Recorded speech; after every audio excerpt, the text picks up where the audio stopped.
Pentagon, the day before 9/11, Secretary of Defense Donald Rumsfeld declared war, not on foreign terrorists. The adversary is closer to home.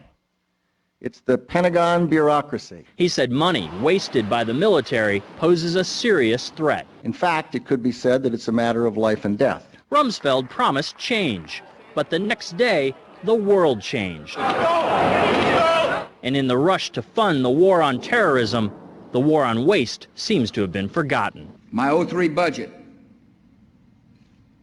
calls for more than $48 billion in new defense spending. More money for the Pentagon when its own auditors admit the military cannot account for 25% of what it already spends. According to some estimates, we cannot track $2.3 trillion in transactions. $2.3 trillion with a T. That's $8,000 for every man, woman, and child in America.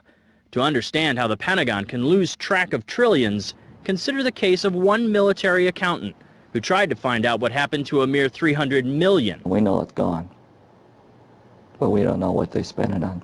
Jim Minery, a former Marine turned whistleblower, is risking his job by speaking out for the first time about the millions he noticed were missing from one defense agency's balance sheets. Minery tried to follow the money trail, even crisscrossing the country looking for records. The director looked at me and he says, "Why do you care about this stuff?" It took me aback, you know. My supervisor asked me why I care about doing a good job. So he was reassigned and says officials then covered up the problem by just writing it off. They got to cover it up. That's where the corruption comes in. They've got to cover up the fact that they can't do the job. The Pentagon's Inspector General partially substantiated several of Minery's allegations, but could not prove officials tried to manipulate the financial statements. 20 years ago, Pentagon employee Franklin C. Spinney made headlines exposing what he calls the accounting games.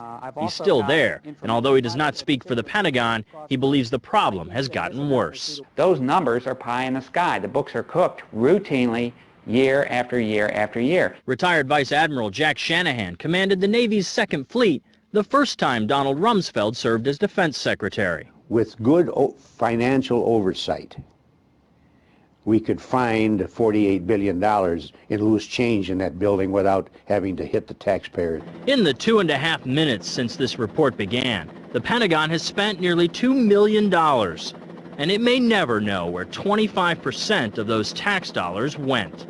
In Los Angeles, I'm Vince Gonzalez for Eye on America.